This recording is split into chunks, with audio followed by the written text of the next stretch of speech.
di depan.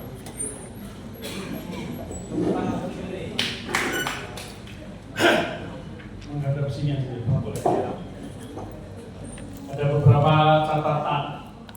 Memang tema kita agak berbeda dan mungkin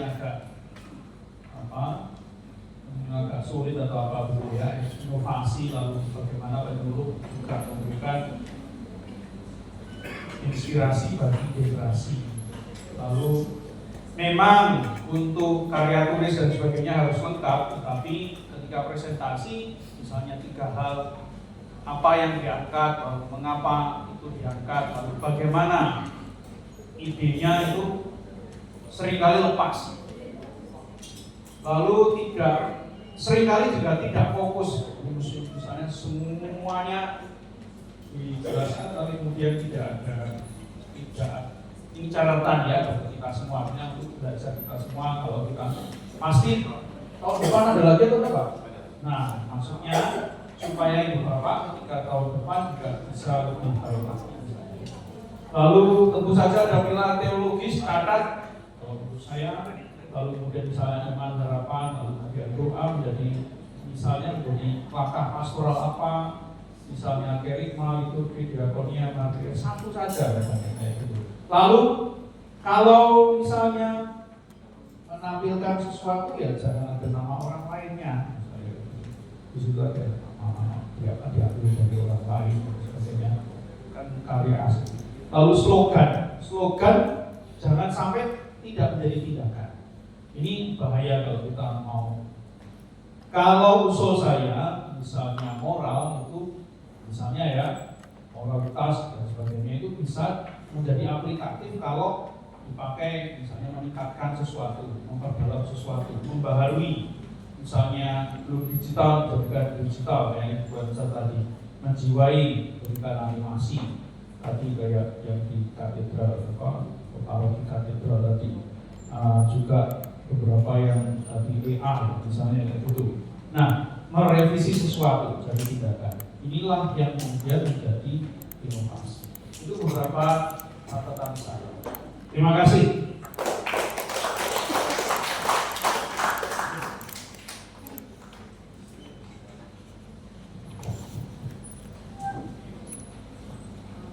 Saya sendiri juga, karena judulnya itu inovatif ya, harus inovasi. Bagi saya sepertinya yang ditampilkan itu ada di judulnya. Saya mengharapkan bahwa Bapak Ibu sekalian menampilkan bagaimana jadi penyuluh yang menginovasi. Nah, tapi yang saya lihat itu menjadi motivator dan aspirator, itu kan di judulnya. Maksudnya bisa nggak apa sih yang dilakukan? Dan saya juga senang karena beberapa juga menampilkan apa yang dilakukan di sana. Jadi saya ini inovasi. Ada sesuatu yang tidak pernah dilakukan orang lain, tapi kita lakukan. Itu mereka. Kemudian itu yang tentang anak muda. Saya rasa ibu dan bapak ada tidak begitu ke dalam jiwanya pemuda itu, karena kita semua juga pernah muda dan pernah tidak dimengerti, dan saya selalu yang negatif ya kan, karena orang muda itu kita sendiri itu HP ini ada karena zamannya kita. Dan sekarang ada HP. Maksudnya yang menciptakan HP itu adalah generasi kita. Bagaimana melihat positifnya dari yang pemuda ini? Muda itu mereka ini kan peer influence, maksudnya temanlah yang dapat menginfluensi mereka. Nah, harusnya kita mencari anak muda yang dapat menginfluensi mereka dengan cara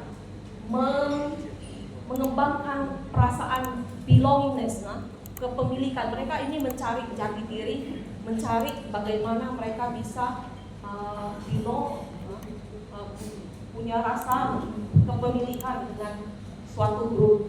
Kalau mereka merasa itu, pasti mereka bakal berubah. Dan di Manila, ya, gitu kan, ada satu uskup yang mengatakan youth brings other youth. Jadi mereka ada namanya camping. Ada satu bapak yang tentang camping itu. Nah, saya juga merasa senang karena itu diambilkan. Bagi saya itu inovatif juga. Udah itu orang tua, udah yang memang generasi sekarang yang bapak ibu targetin itu anak muda, tapi orang tua juga mempunyai peranan penting. Dan cuma dikatakan orang tua harus begini, tapi enggak apa sih yang bisa dilakukan dengan orang tua ini? Maksudnya terlalu general, jadi enggak bisa ke spesifiknya. Mau apa gitu? Semuanya pada memikirkan yang sama. Orang tua bertanggung jawab di peran-perannya. Tapi apa sih yang bisa dilakukan? Itu yang sekarang inovatifnya di situ. Gimana prakteknya? Itu orang muda ini kan penuh dengan energi ya. Jadi mereka tuh penuh dengan potensi. Ada potensi-potensi yang sebenarnya kita tidak tahu. Nah, kita dengan cara memberi mereka, oh, kamu mengerjakan ini, mengerjakan itu, biarkanlah mereka berkreatif, dan mereka akan melakukannya dengan kreativitasnya yang tinggi, karena mereka butuh sesuatu. Ya, makanya yang born again, yang protestan, mereka senang karena bisa bergerak, bisa bernyanyi, bisa berasa.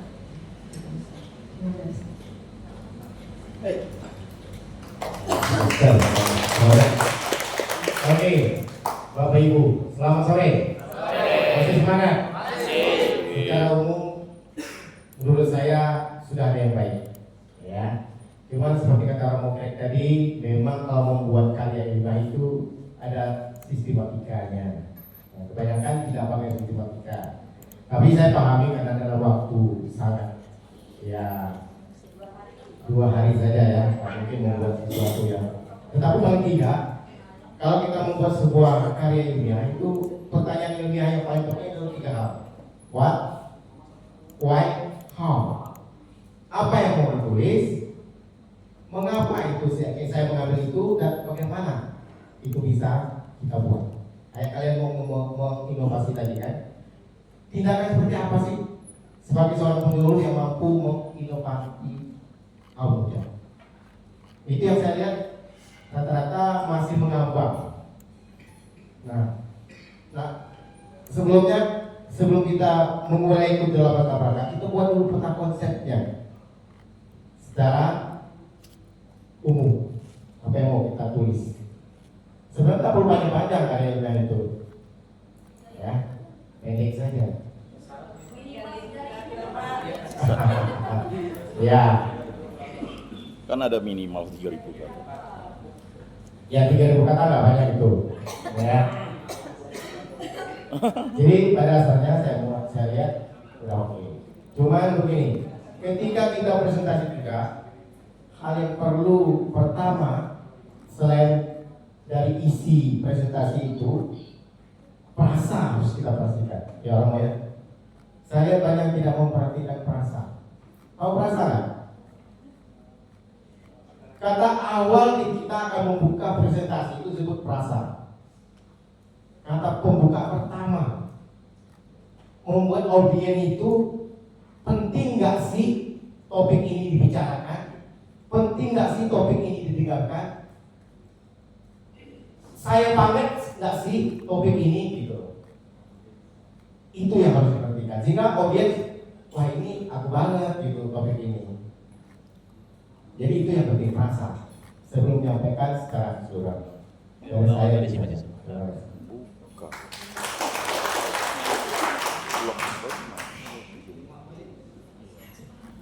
Ini mau gimana? Baik, terima kasih. Isinya aja belum gitu. Mungkin sebelum saya menyerahkan diri ke panitia, ada posisi tertentu dulu tadi.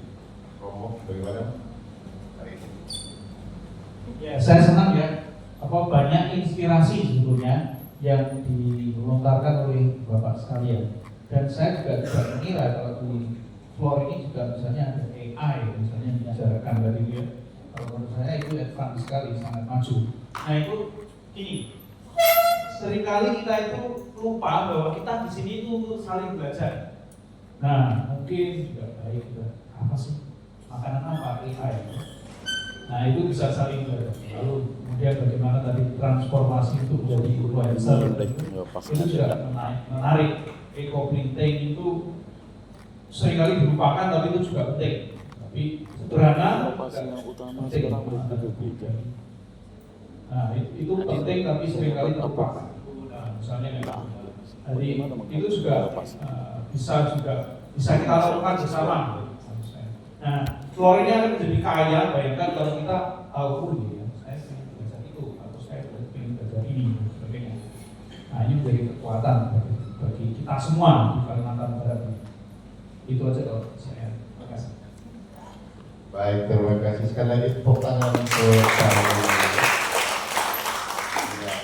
saya selaku moderator mengucapkan terima kasih dan mohon maaf apabila ada hal yang kurang berkenan. Sedikit informasi bahwa kita tetap tenang sini dulu, mendengarkan pengumuman dari panitia.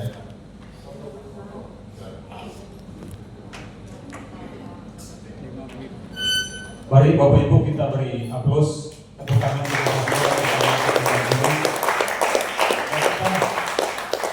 tidak terasa dari pagi hingga saat ini kita masih penuh antusias dan semangat